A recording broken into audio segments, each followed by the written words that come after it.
So a while back, I made a video briefly talking about tech and what it is. Basically, it's patterns that aren't really straightforward or require a bit of unconventional movement in order to execute.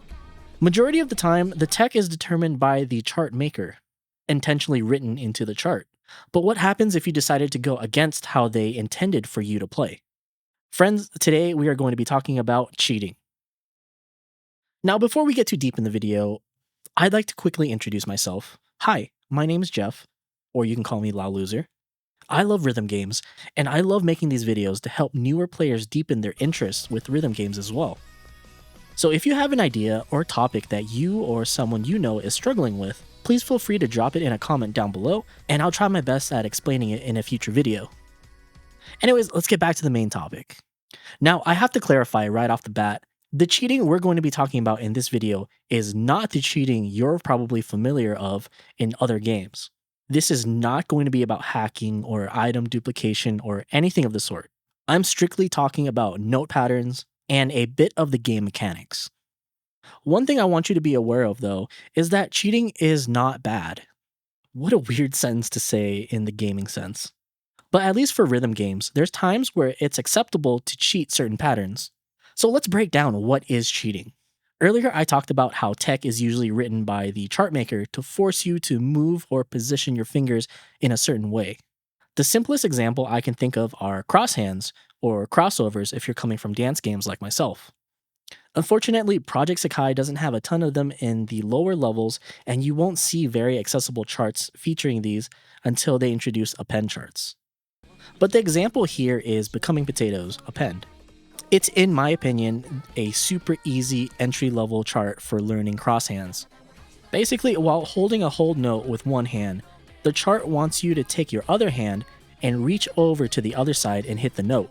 This is a crosshand in its simplest form, and probably the most basic form of tech across multiple rhythm games. Now, what happens if you don't perform the way the charters want you to do it? Instead of crossing over with your other hand, what if you just use your pinky or swap hands? That, my friends, is called cheating, or cheating the pattern. Or some people will say you cheesed it. I'm not exactly sure if the terms are derived from each other or not, but you get the idea. Cheating just means you're doing the tech the unintended way. A lot of the times it's to make it easier on yourself than actually doing the pattern legit. Technically, yes, doing the crosshand is less taps than switching your hands over to hit the note, but ultimately you're using less energy this way. Another example of cheating in PJSK is a common one I see a lot of people do, and I actually do it a lot too. Using multiple fingers to cover the lanes on some crazy sliders. Let's use one self-master as an example. Instead of using your individual fingers to follow the slider around, you can actually just evenly spread your fingers across the lanes. This takes advantage of the slider mechanics in the game, where they're only checking if there's a finger present within their hitbox, and not if you're actually following along. Another example I can think of is really fast trills. You yourself might have actually done this once or twice unintentionally, but once again, we are abusing the notes' hitboxes.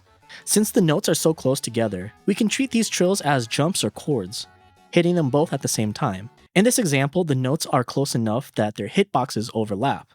So while you'll be on time for a perfect for one note, hitting the next note at the same time will land you a great. Therefore, still technically keeping your combo. So now that we've covered what cheating is and a few examples, let's talk about situations of when you'd want to cheat or do the patterns legit. Ultimately, it comes down to your skill level and personal preference. You might be thinking to yourself, cheating a lot of the times looks like it's easier. And most of the time, you're correct. It is easier. But the downside to that is that you're sacrificing your accuracy and score in order to make things easier for you. If you're playing alone or for yourself, it's probably not a big deal whether you cheat or not. But if you're in a tournament or playing ranked mode, where one great can either make or break the game, sometimes playing as cleanly as possible means doing the tech legit. In these situations, it's pretty risky to try to cheat anything. The trill example from earlier can actually be pretty tough to hit correctly, and has a bigger chance of chaining multiple goods and bads if you aren't experienced enough. So my advice to those who aren't sure of what to do, I say take the time and learn how to do the patterns legit. And once you're comfortable there, you can start to develop your own sense of when to cheat. And the last thing I want to say is to remember, Cheating in this sense isn't a negative thing. People can play however they want. In my opinion, it takes a lot more effort and practice to be able to cheat cleanly rather than just to learn the tech itself. Rhythm games are a funny subject when it comes to cheating because ultimately, there aren't really any rules set in place to break. The goal of the game is to tap the screen to the corresponding note in time to the music, so technically everything is fair game on how you want to do it. Anyways, that's all I have for this video. Hopefully you've learned something new, whether you decide to use it or not. Let me know what you think about cheating in a comment down below. As always, thank you so much for watching. Your comments and support for my videos has been super overwhelming, and I appreciate you all so much.